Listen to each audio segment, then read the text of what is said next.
Calico Jack's cannon didn't fire a single ball.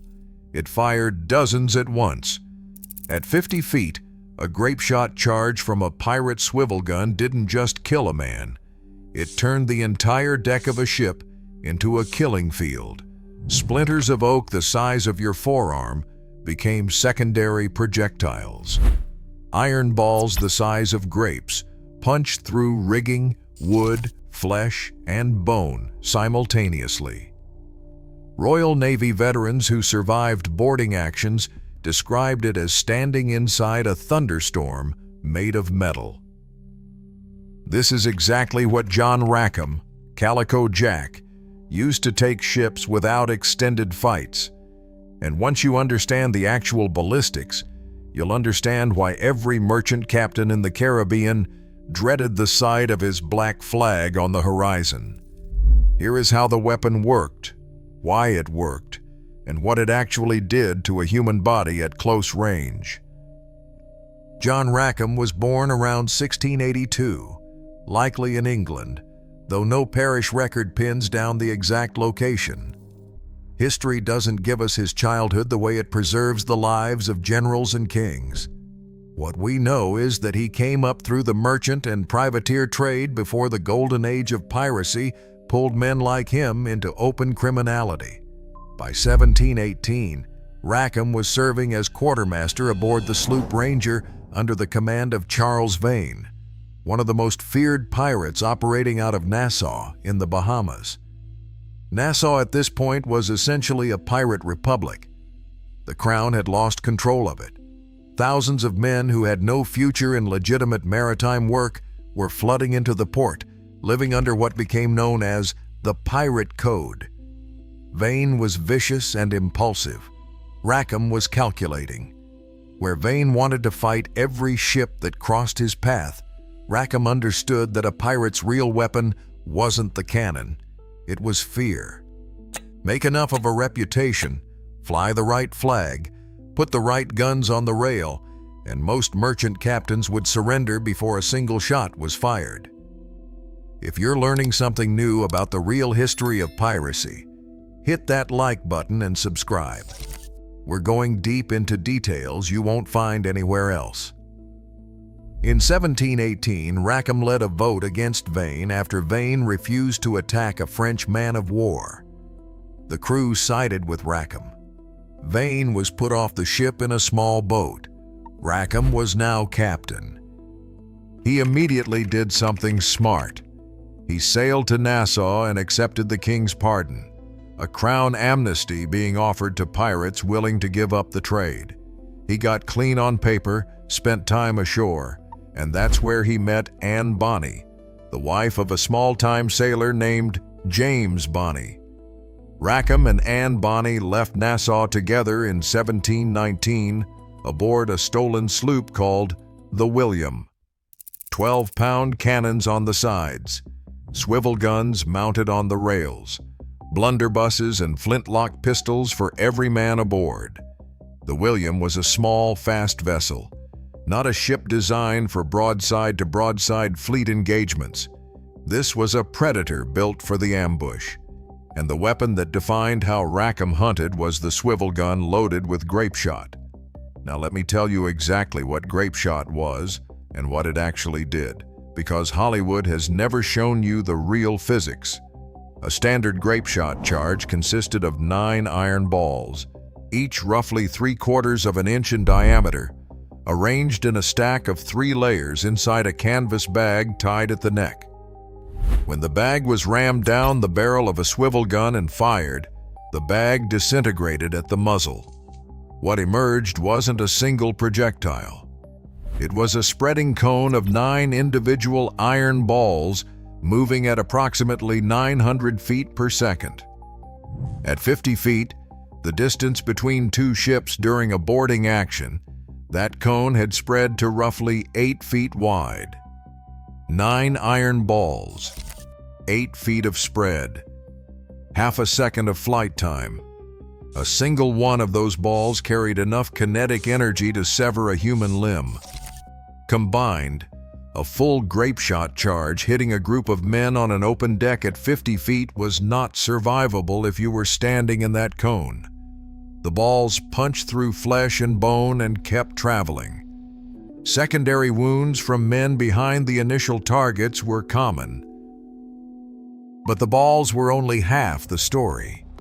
The real terror of grape shot on a wooden ship was the splinter effect. When even a single iron ball struck the solid oak planking of a ship's railing or deck, oak that might be 4 to 6 inches thick, it didn't just penetrate, it shattered. Oak splinters the size of daggers, moving at secondary velocities of 200 to 400 feet per second, became projectiles themselves.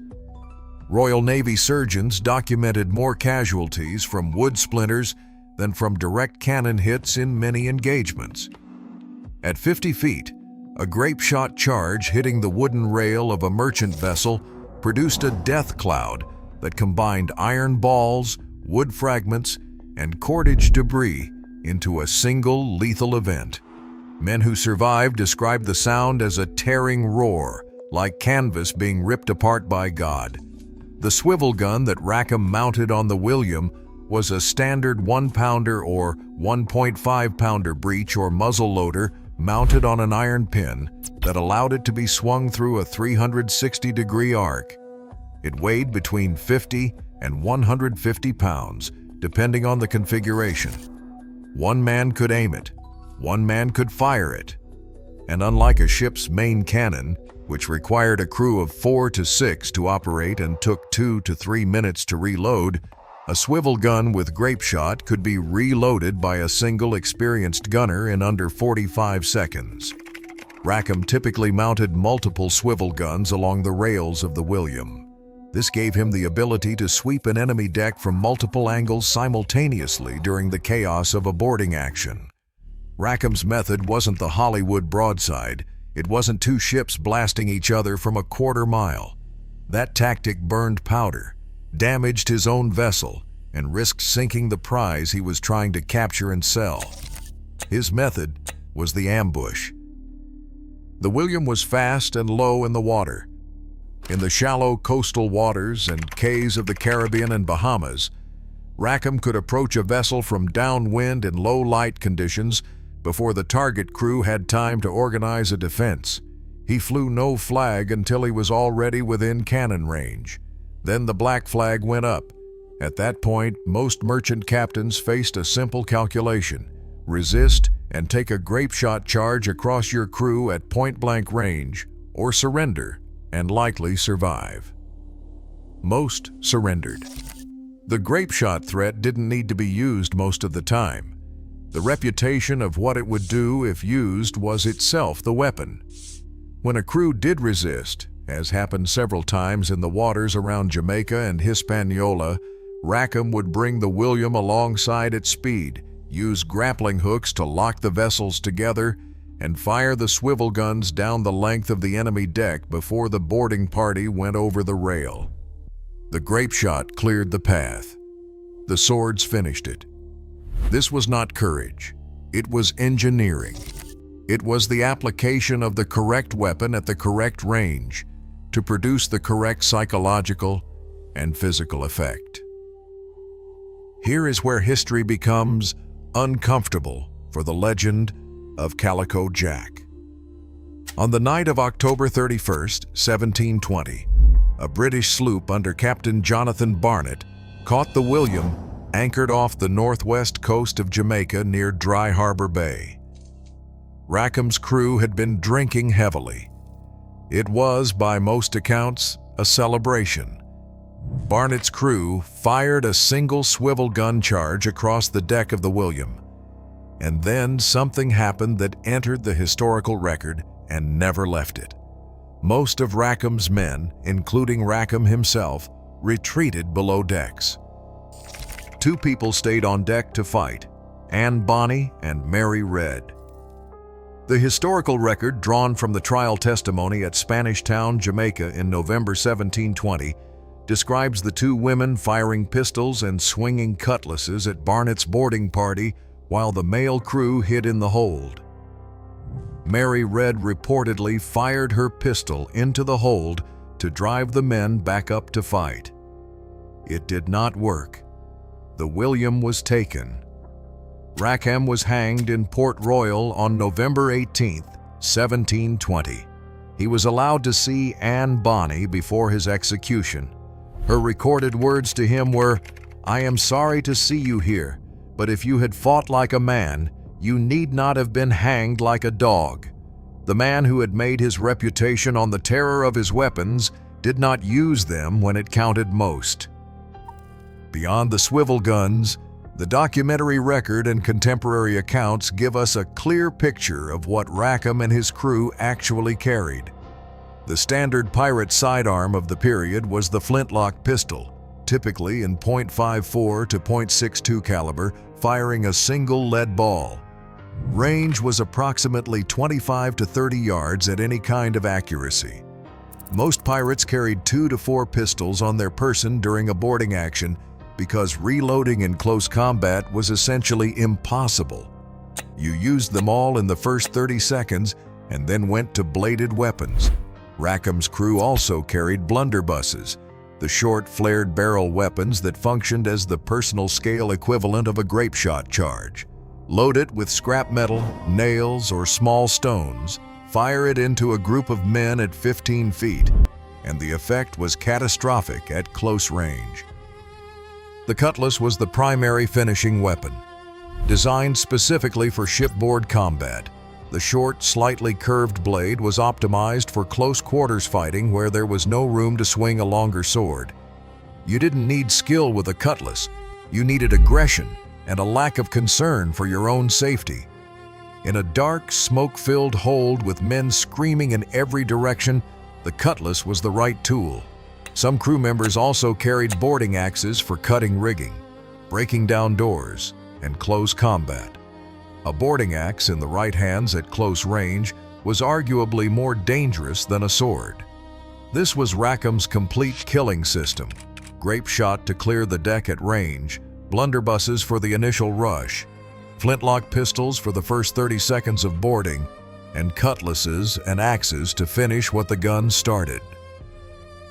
Calico Jack is not famous in history for being particularly deadly. He took relatively small prizes. His active career as captain lasted barely 14 months. By the standards of Blackbeard, Bartholomew Roberts, or Henry Every, his criminal resume was modest. He is famous for 2 things: his distinctive black flag design, a skull over 2 crossed cutlass swords, which may be the origin of the classic Jolly Roger image, and for sailing with Anne Bonny and Mary Read, the most documented female pirates in history.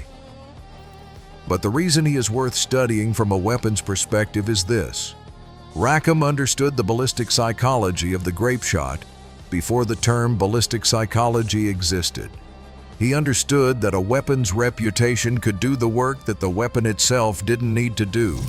Merchants surrendered because they knew what was on those swivel gun mounts. They had heard what happened to crews that didn't. The death cloud didn't need to be deployed. It just needed to exist. That is the most sophisticated application of a weapon's terror, using the knowledge of what it will do so completely that you rarely have to use it at all.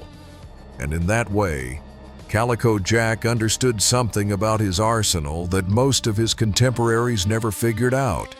His weapons were the message. The grapeshot was the punctuation. If you made it this far, drop a like and subscribe for more deep dives into the real history behind the weapons that shaped the world. Share this with someone who thinks they know the true story of the pirates.